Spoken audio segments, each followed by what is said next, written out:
Seigneur notre Dieu, notre Père, nous te disons un infini merci pour ta grâce que tu infuses en nos âmes à cette heure particulière où tu te rends à ton Père, t'offrant totalement et parfaitement pour que notre humanité reçoive la grâce de la vie divine. Nous te bénissons, Seigneur, de ton œuvre de rédemption qui nous a valu l'œuvre de sanctification, celle d'être totalement unis à toi de la manière la plus parfaite qui soit, comme tu es uni à ton Père. Merci, Seigneur, parce que tu veux faire de nous ta demeure. Tu veux t'établir au tréfonds de nos âmes et faire de notre cœur ton ciel. Nous te rendons grâce, Seigneur, de ce que, à cette heure précise où tu rends ton âme à ton Père, tu permets que cette grâce se réalise dans nos vies. Merci de nous ouvrir totalement, que nous n'ayons aucun obstacle, aucune obstruction à cette grâce insigne que tu veux nous faire, venir habiter nos âmes de la manière la plus profonde qui soit, avec ta substance divine.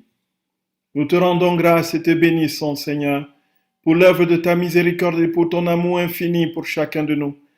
Et te louons et te magnifions de ce que tu as été, tu es et tu seras, le Dieu éternel, vivant et vrai, celui qui est, qui était et qui vient. Sois béni, Seigneur. Merci pour ton Esprit Saint que tu nous promets et que tu nous donnes à profusion. Merci pour ce jour qui arrive où nous recevrons la grâce de revoir et de revivre liturgiquement ce que tes apôtres ont vécu à Jérusalem. Le ciel s'ouvrira et nos âmes seront remplies de langues de feu pour le témoignage de ton nom et avec la grâce insigne d'aller jusqu'au bout, si tu nous le demandais, de verser notre sang par amour pour toi. Seigneur, nous avons confiance en toi. Nous ne voulons rien d'autre sinon toi, Seigneur. Nous ne voulons personne d'autre sinon toi. Accorde-nous la grâce de n'avoir que toi. Viens clouer nos cœurs à ton cœur. Viens unir intimement nos âmes à ton âme, Seigneur. Et donne-nous d'être comme toi, des véritables témoins de l'amour infini du Père, et que l'humanité, en nous voyant, soit assemblée au projet que tu as conçu pour elle, vivre de la vie divine de la manière la plus pleine qui soit. Dieu saint, Dieu fort, Dieu immortel, prends pitié de nous et du monde entier. Dieu saint, Dieu fort, Dieu immortel, prends pitié de nous et du monde entier. Dieu saint, Dieu fort, Dieu immortel, prends pitié de nous et du monde entier. Ô et sang jaillit du cœur ouvert de Jésus comme source de miséricorde pour nous. J'ai confiance en toi. Oui, Seigneur, nous avons confiance en toi. Garde-nous dans ton amour. Accorde-nous ce don précieux que nous te demandons, ta vie dans sa plénitude. Et bénis-nous, au nom du Père et du Fils et du Saint-Esprit. Amen. Amen. Frères et sœurs bien-aimés, à tout de suite pour la petite causerie.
Frères et sœurs bien-aimés dans le Seigneur, je vous salue de tout mon cœur. Et nous prions que le Seigneur, dans les temps qui viennent, nous accorde une grâce particulière, celle d'être dans une profonde intimité avec lui et de goûter d'une manière plus profonde que jamais la grâce et la joie d'être chrétien. C'est tout simplement ce qu'il y a de plus important, frères et sœurs bien-aimés. Et nous avons dans un chant ancien des phrases très très fortes. Je suis chrétien, voilà ma gloire, mon espérance et mon soutien. Je suis chrétien, mon chant d'amour et de victoire. Je suis chrétien, je suis chrétien. Être chrétien, frères et sœurs, c'est ce qu'il y a de plus beau, de plus noble sur cette terre. C'est le titre de gloire que l'on puisse véritablement rechercher. Qu'est-ce qu'être chrétien? Être chrétien, c'est mettre ses pas dans les pas de celui qui s'appelle le Christ. Et entrer dans sa vie signifie que l'on épouse les étapes de son existence, depuis sa naissance jusqu'à sa glorification à l'ascension. Et cela passe par la croix. La croix qui est au cœur, à la charnière de cette vie, de son humanité, dans laquelle il va réaliser le salut, réaliser le dessein que Dieu, son Père, lui a assigné, amener toutes les créatures à lui sans en perdre aucune. Et Jésus va vivre cela de manière pleine, totale, parfaite. Il va entrer dans les interstices de son être, la dernière fibre de son être, la dernière cellule va crier amour, amour Père, amour, amour, amour mes enfants. Amour pour son Père, amour pour la création, les créatures qu'il est venu racheter et sauver. Et c'est pour cela que dans la 19e heure que nous méditons, nous voyons Jésus qui, lorsqu'il va être crucifié, va embrasser sa croix avec amour, tellement il est pressé de réaliser le salut de l'humanité, tellement il est pressé de mettre un terme à la mission que le Seigneur lui a assignée dans son existence terrestre, ramener les créatures à lui et les concentrer dans le bois de la croix, le lieu d'expression par excellence de son amour infini. Et les flammes du cœur de Jésus appellent des âmes, réclament des âmes. Les flammes infinies et les gouttes de sang qui coulent du corps de notre très saint Seigneur réclament les âmes. Âme, où êtes-vous? Âme, où êtes-vous? J'ai soif, j'ai soif. Et une seule goutte de ce sang versé rassemble l'humanité dans cet infini amour de Dieu. Voilà le mystère de la croix de notre très saint Seigneur. Rien n'est perdu, rien n'est perdu. Une fois qu'on est chrétien, frères et sœurs, nous avons la certitude, si nous avons mis nos pas dans les pas de ce Maître souverain, notre Dieu et notre Créateur, notre Sauveur et notre Rédempteur, nous sommes certains qu'à travers les épreuves, nous forgeons et construisons le ciel, le royaume.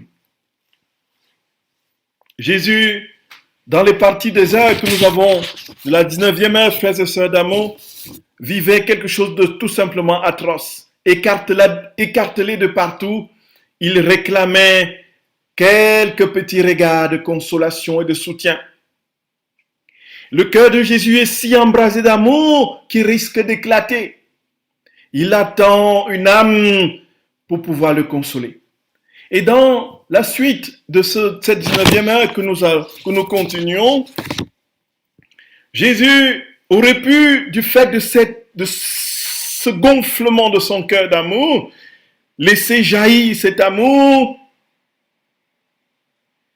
de la manière la plus surnaturelle qui soit. Mais qu'est-ce qu'il fait? Selon la description que Luisa nous en fait, il attend la lance du soldat. Pourquoi attend-il la lance du soldat? Frères et sœurs bien-aimés, aucune raison explicite ne nous est donnée. Mais nous pouvons supposer, essayer de comprendre que Jésus avait besoin d'une action humaine pour que ce cœur éclate et jaillisse et laisse jaillir les torrents et les fleuves d'amour sur l'humanité tout entière. Il avait fait le gros morceau. Le cœur était gonflé de son amour, d'un amour divin, d'un amour que aucune créature ne pouvait contenir. Mais pourquoi attendait-il la lance du soldat? Il attendait que l'homme, en quelque sorte, par la lance de son amour, laisse jaillir ce fleuve d'eau vive. Voilà pourquoi il a besoin de nous. Voilà pourquoi Saint Augustin peut dire, Dieu qui t'a sauvé, qui t'a créé sans toi, ne peut pas te sauver sans toi. Ne te sauvera pas sans toi. Et donc, ces flammes du cœur de Jésus, frères et sœurs bien-aimés, comme nous l'avons dit, réclament les âmes. Louisa va prier pour que Jésus multiplie les vocations d'âmes victimes, pour qu'elle continue sa vie sur la terre. Que les flammes du cœur de Jésus brûlent l'humanité et nous consument, que son sang nous embellisse et que son amour nous tienne toujours cloués sur la croix de son amour. Amour pour amour, 100%. Et après avoir cloué Jésus, frères et sœurs, ils vont retourner la croix pour river Jésus, les mains et les pieds. Donc en fait, pour plier les clous pour qu'ils se fixent et pour que les mains, les pieds ne s'évadent pas. Et les épines s'enfoncent davantage sur la tête de notre Seigneur. C'est pour nous l'occasion de comprendre encore une fois que tout ce que Jésus vit, il veut ainsi réaliser le salut de l'humanité dans les moindres petits détails et en même temps, il réclame une action humaine d'amour. Et c'est pour cela qu'il nous suffit simplement, pour ce qui est des couronnes d'épines, d'offrir toutes nos pensées, afin que comme des embrassements affectueux, elles consolent et adoucissent l'amertume de ces épines. Pour consoler Jésus dans son couronnement d'épines et dans la douleur atroce qu'il ressent en ce moment de la troisième fois qu'il est couronné, du troisième couronnement, il suffit, frères et sœurs d'amour, d'unir nos pensées aux pensées de notre Seigneur Jésus-Christ. La langue de Jésus est desséchée à cause de l'amertume et de la soif ardente. Alors comment pouvons-nous désaltérer notre Seigneur? Non pas en lui donnant le vinaigre de nos péchés, mais en lui donnant les fleuves d'amour de notre cœur pour amoindrir l'amertume du fiel et de la soif ardente qu'il ressent. Les plaies des mains de notre Seigneur se déchirent et la douleur devient plus intense. Comment pouvons-nous en ce moment consoler notre Seigneur dans les plaies de ses mains et dans les douleurs intenses qu'il vit? Il suffit pour nous d'offrir les œuvres saintes de toutes les créatures à notre Seigneur. Les plaies des pieds de notre Seigneur est en grande souffrance. Comment pouvons-nous consoler et adoucir les douleurs de cette plaie? Il s'agit simplement, frères et sœurs bien-aimés, de revenir, de réunir les pas de toutes les créatures, de toutes les générations, et de les envoyer tous à Jésus, pour qu'il vienne le consoler de ses dures peines. Offrir les pas de toutes les générations d'hommes ayant existé sur cette terre, pour réparer les nombreux pas qui sont marqués pour aller commettre le mal. Alors Louisa, pour dire en définitive comment elle veut et compte consoler Jésus, va faire cette sublime prière, frères et sœurs d'amour, que je vais vous lire. Je m'immergerai en toi, j'immergerai mon cœur dans le tien, mes désirs dans les tiens, j'unirai mon amour au tien, afin que par ton feu, tout soit brûlé de ce qui n'est pas de toi. Que par ton feu soit brûlé le cœur de toutes les créatures et détruit tous les amours profanes. Ton cœur sacré en sera réconforté et moi, à partir de maintenant, je promets de rester toujours cloué à ton cœur infiniment amoureux par les clous de tes désirs, de ton amour et de ta volonté. Ô mon Jésus, je veux être crucifié en toi. Ne permets pas que je me décloue le moins du monde, afin que je puisse t'aimer et réparer pour tous et calmer la souffrance que te procurent les créatures par leur faute. Frères et sœurs bien-aimés, le voilà, le seul moyen de pouvoir consoler Jésus, c'est d'entrer dans sa propre vie, de se donner entièrement à lui, d'unir nos cœurs, nos mains, nos pensées, nos affections, nos désirs, nos pas dans ceux de notre Seigneur.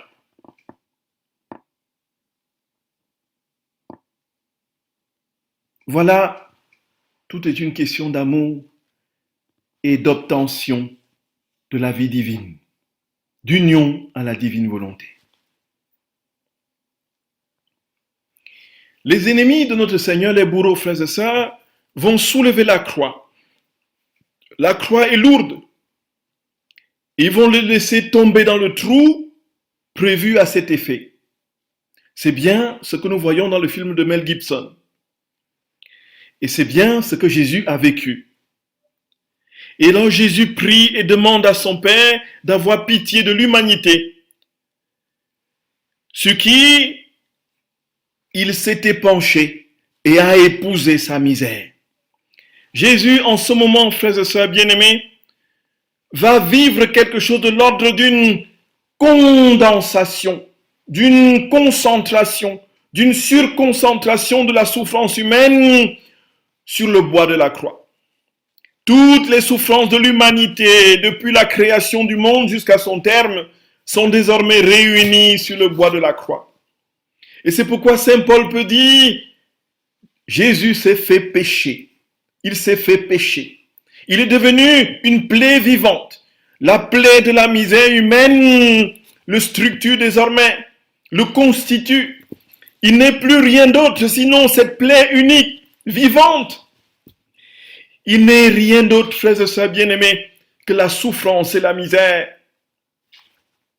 le péché. Et alors, le voilà, frères et sœurs, dans l'acte que le Père attend depuis, que l'humanité enfin soit libérée, déchargée du poids de la faute originelle, avec toutes ses conséquences, pour que Jésus, en le concentrant en lui, en ce moment particulier de la crucifixion, la libère cette humanité de tout ce qui l'empêche de vivre pleinement la vie divine.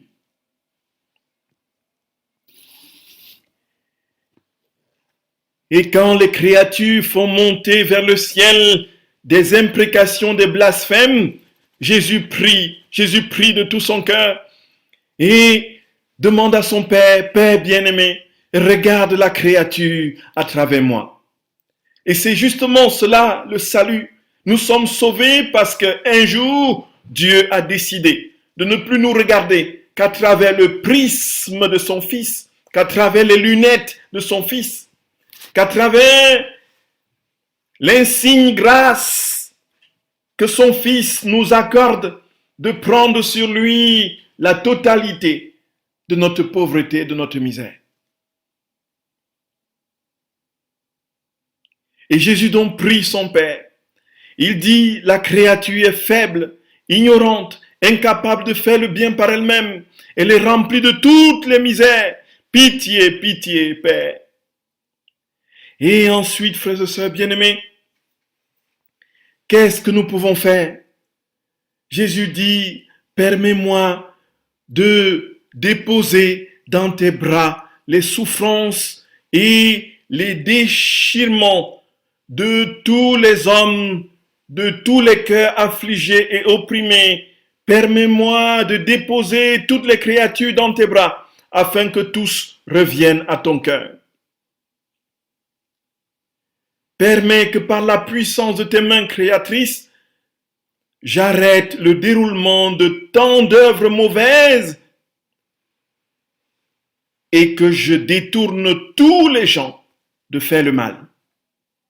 Voilà, frères et sœurs bien-aimés, la prière de notre Seigneur sur la croix, qu'il porte en son âme et élève vers son Père, et qu'il donne à ces âmes privilégiées de goûter, de comprendre, de palper dans la réalité de cette vision surnaturelle qu'ils vivent. Comment pouvons-nous faire, frères et sœurs bien-aimés, en ce moment particulier, pour que le cœur de notre Seigneur soit un temps soit peu, ne fût-ce qu'un moment apaisé? Que pouvons-nous faire pour qu'il reçoive une goutte de consolation? Sinon, de nous unir nous aussi à lui et de fondre notre voix dans celle de Jésus pour demander à toutes les créatures, en commençant par nous-mêmes, de ne plus pécher, de se détourner de les voies mauvaises pour acquérir les bénédictions et les louanges que le Seigneur veut donner à notre nature, parce que cette nature est sacrée. Cette nature humaine est sacrée. Dieu l'a créée de toute éternité dans son infini amour et la rachète par le prix fort du sang précieux de son Fils unique.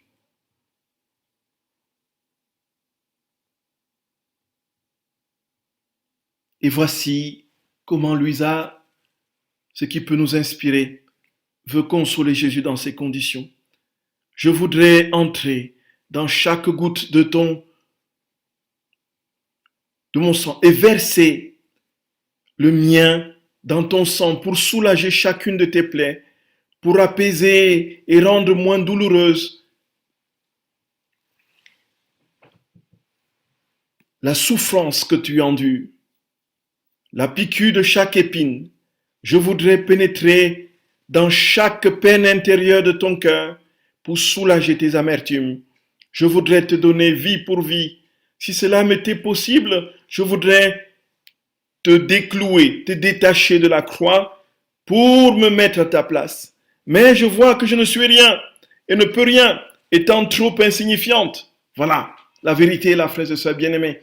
L'amour ne veut se substituer à l'être aimé. Voilà ce qui se passe. Voilà pourquoi Jésus nous a tant aimés qu'il est venu prendre sur lui tout ce que nous aurions dû subir, la peine de la séparation définitive de Dieu. Il a pris tout cela sur lui, sur la croix, pour que nous ayons accès. Et donc Louisa, dans la même logique, veut s'associer à Jésus, prendre la place de Jésus en quelque sorte.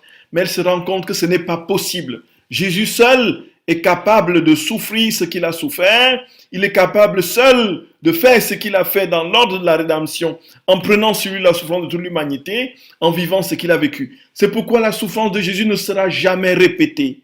Personne ne pourra jamais la répéter, tout simplement parce que c'est la souffrance de l'homme-dieu, dans l'unique but du salut et de la rédemption de l'homme.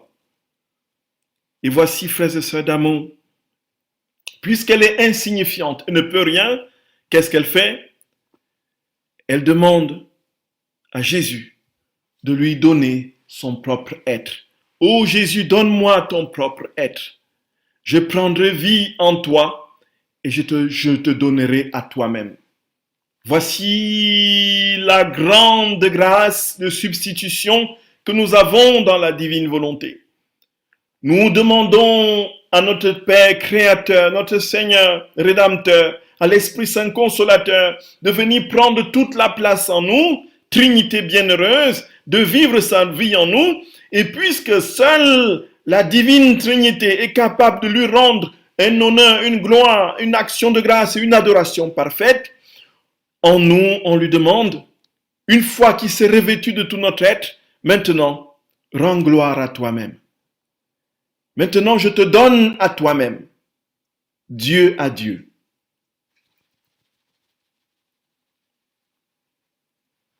frères et sœurs d'amour. C'est immense, immense, immense, immense. Et ainsi, nous serons consumés, continuellement consumés par les flammes ardentes de l'amour de notre très saint Seigneur. Et alors, le Père, une fois que cette prière est faite par le Fils, va accueillir les gémissements et les douleurs du Fils. Et selon ce que Louisa nous dit, frères et sœurs d'amour, quand le Père regarde le Fils en grande souffrance, ce qui l'éprouve le plus, c'est les ingratitudes et les hypocrisies des âmes consacrées. Voilà. Le Père voit tant d'âmes à qui Jésus a donné un privilège insigne, être le plus proche de lui et partager d'une manière intime et singulière ses prérogatives. Ces âmes sont soudain celles qui trahissent le Maître, qui enfoncent l'épée dans le cœur divin de celui qui n'est qu'amour.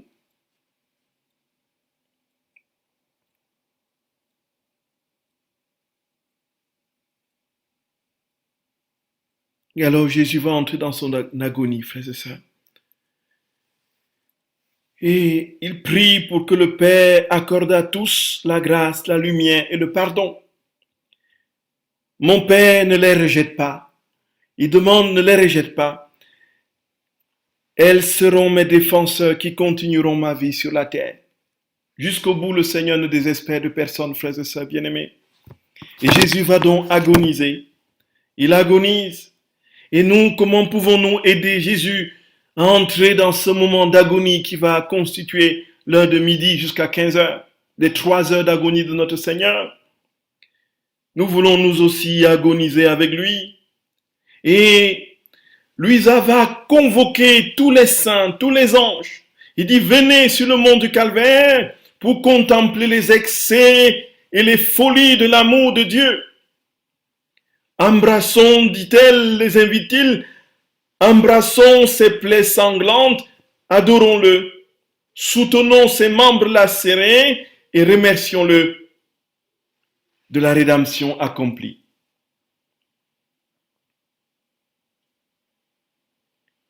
Frères et sœurs bien-aimés, comment remercier le Seigneur? Comment remercier le Seigneur? Sinon l'aider à sauver les âmes. L'aider à sauver les âmes. Il réclame les âmes sans cesse. Il dit, je t'en supplie mon enfant, je t'en supplie, viens avec moi. Je veux être et vivre en toi pour sauver les âmes, pour attirer les âmes à moi.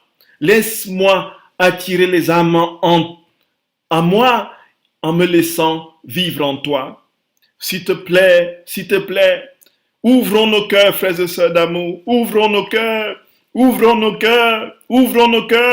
et demandons à notre Seigneur de venir prendre possession de tout nous-mêmes, de tout ce que nous sommes, de tout ce que nous avons, d'établir sa vie en nous. Prions, frères et sœurs d'amour, prions sans relâche, que son règne advienne dans les créatures. Et ainsi nous allons parcourir le monde avec le sang de notre Seigneur afin de le répandre, sur le monde entier. On le répandra sur tous ceux qui sont dans des états de violence et de guerre, sur toutes les personnes qui sont sur le point de se perdre, sur toutes les personnes qui sont en extrême et terrible souffrance, toutes les personnes qui désespèrent de la vie. Et nous leur dirons, vous avez la possibilité de revivre dans le sang de celui qui vous aime et vous sauve. Cela peut se faire aussi en prière. Frères et sœurs d'amour, prions de tout notre cœur. Aimons Jésus, je vous en supplie. Je nous en supplie humblement. Aimons-le. Il n'y a rien d'autre ici-bas qui soit utile si ce n'est l'amour du Seigneur. Aimons Jésus de tout notre cœur, de toute notre âme, de toutes nos forces. Jésus, Jésus, Jésus, viens établir ton règne en nos vies. Nous t'en supplions. Nous t'en supplions. Nous t'en supplions. Voici, Seigneur, l'offrande de nos vies. Voici l'offrande de notre vie. Nous te donnons tout. Nous te donnons tout, Seigneur. Tout, tout, tout. Prends tout, Seigneur. Fiat, fiat, fiat.